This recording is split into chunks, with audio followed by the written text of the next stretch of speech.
Well, one of the projects I know that the two of you are involved with over there is a game called Ilomilo that came out on Xbox Live Arcade and things. It was a downloadable game that I remember finding a long time ago when I had my Xbox 360. I think it was very, very cool. I played the demo a number of times. I never bought the game, but I played the demo a number of times.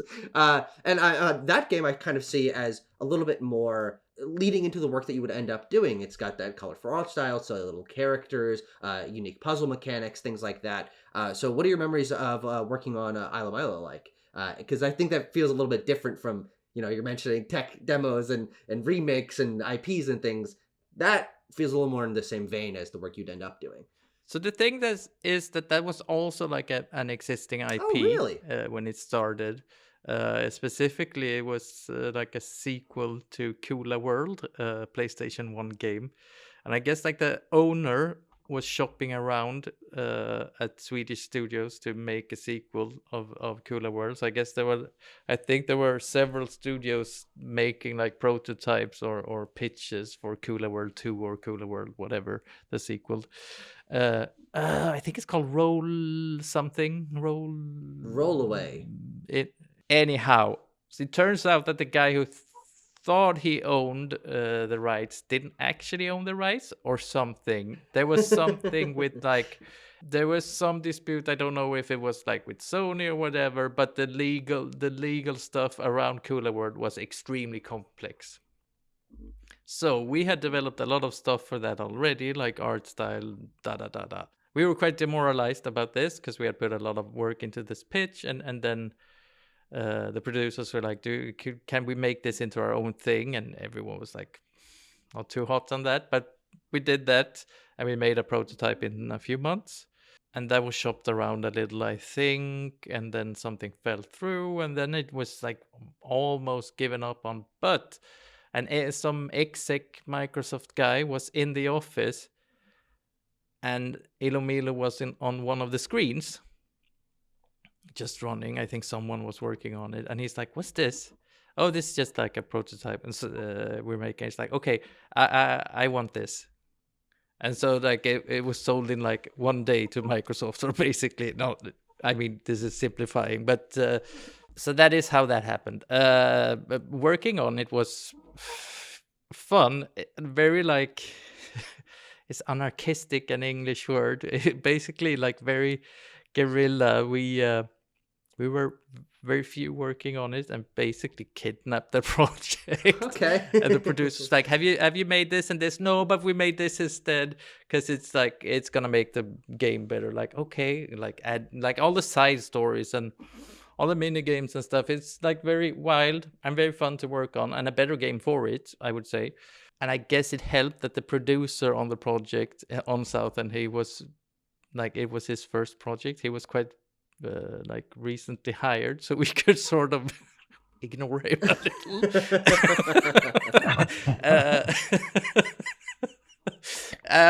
So I guess he had a difficult time with Microsoft with our deliveries. That like, okay, the team decided to make something else, but it was a very fun project and like very free spirited and a project that allowed at least me to try a lot of like creative ideas outside of gameplay.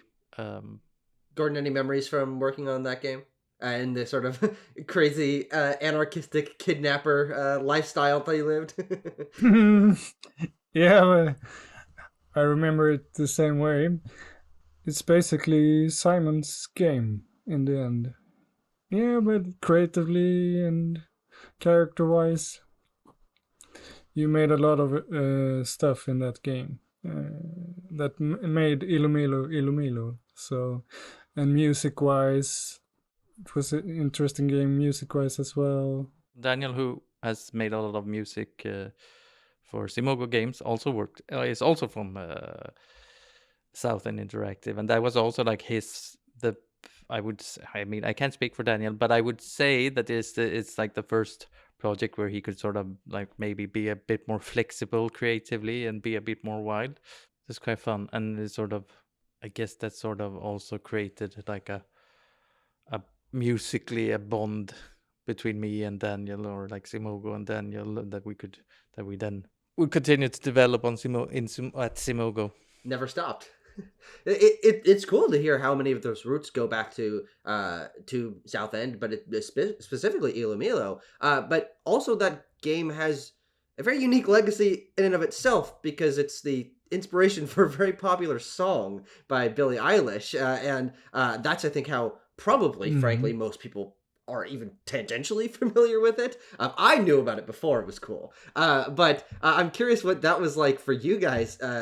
Hearing that a like world-renowned pop star, one of the top charting artists, decided to base one of her songs off of a silly little game that you guys made. What was it like when you heard about that for the first time?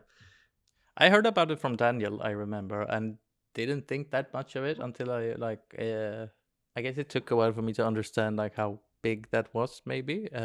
But then I guess many years later, like the Ilomilo theory and that kind of stuff happened, like with like the blue and red album. I don't know. There was like 2 years ago or something. So like there's a lot of like fandom stuff and fan stuff that's related to Billie Eilish with the Ilomilo.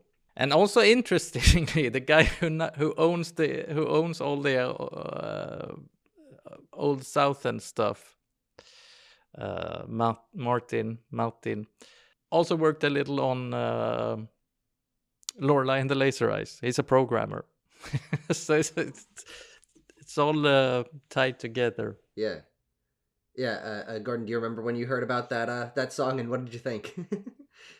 Sounded like someone made it up almost, but then we understood that it was for real, and I think we saw or heard about Billie Eilish having the characters like floating balloons in the concerts or whatever. I think so. Yeah. No, it sounded like a joke in the beginning. Such a big artist being a fan of Ilomilo. It's a super interesting story, especially because most games never get that kind of acclaim in the music world. I don't know if I can name another song that's named after a game. I mean, there's probably a Tetris something song or Street Fighter, but you know that's also working on a magnitude of popularity of those brands that Ilomilo never had, and so it's a really interesting cross section of inspirations there.